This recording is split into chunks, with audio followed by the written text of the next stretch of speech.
Hello and welcome to the latest vodcast from Marketing Advice for Schools. And this month we've got a very timely vodcast for the start of the school year called Hit the Ground Running.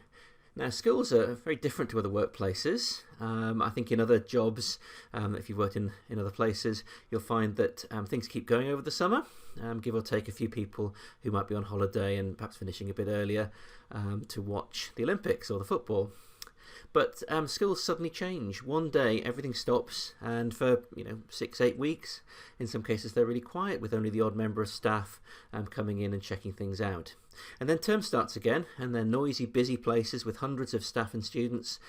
You've got new people, you've got new students, new staff, and it all seems to sort of suddenly burst into life.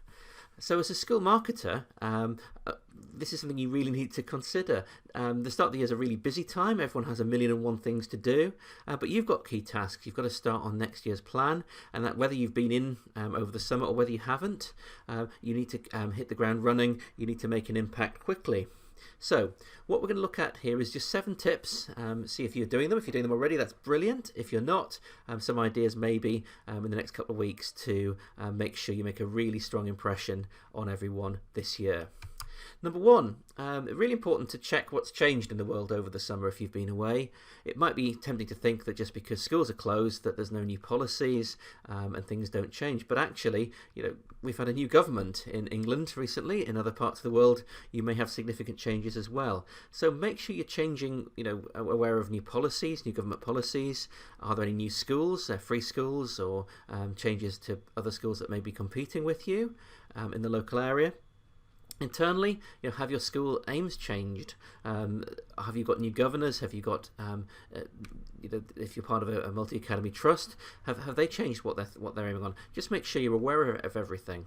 And you can do that in a number of ways. You can see here, obviously, catching up on media, catching up on social media is a good way of doing things. Internally, make sure you have time with senior leaders just to check that everything is still going on the way you thought, and make changes to your marketing plans. Secondly, make sure new staff know who you are. You might be new yourself, in which case you've got lots of new people to meet, but it's really important, I think, in a school that you know as many people as possible and they know what you're doing, because they're such large organisations and marketing communications may be new to people.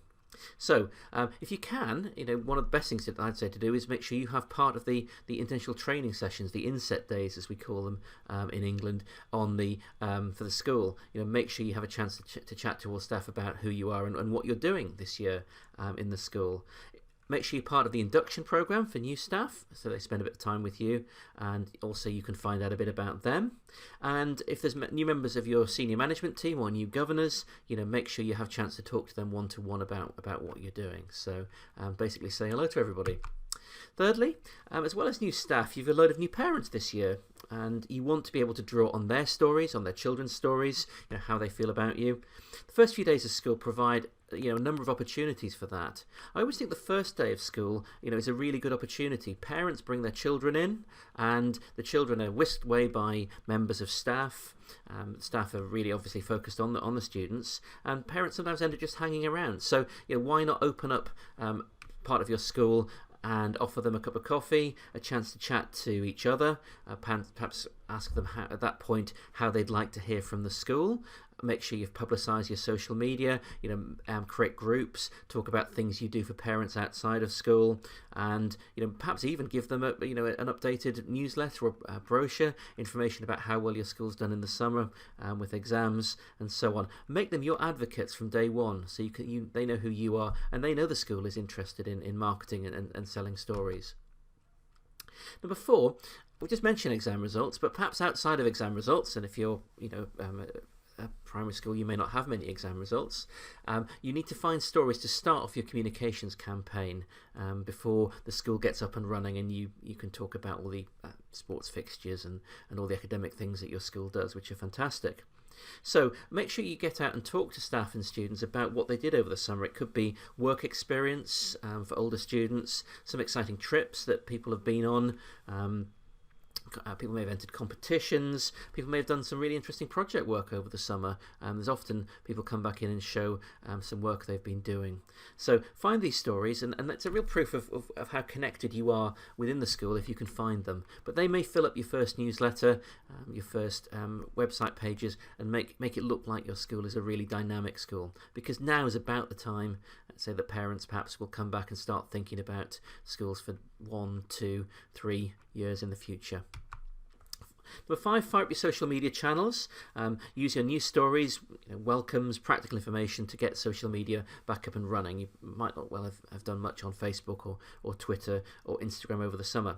One thing maybe you could try this year is, if you're using your social media mainly just to pass on information, could you try to bring in information not just from your school but also from local community organisations? So could you tie in perhaps with local entertainment providers, local advice centres and so on, and pass that advice on to parents? You know your parents well. Make yourself the hub of their community, so they're not just looking at your social media for what you're doing, but you're beginning to engage with the wider community. Number 6, check and recheck your website. One of the things we always say is that you should divide your website up into areas that need updating on different timescales. So your news perhaps every week, policies every term. But pretty much everything needs checking on an annual basis with the school. In particular, you check that your regulatory needs are there. Every year there are stories where in England we've had stories where schools have been seized on by our inspector at Ofsted because their website wasn't updated. So make sure you check what needs to be there. In England that's gov.uk /guidance/what maintained schools must publish online. There's a website that does that, but find out what you need in your particular location.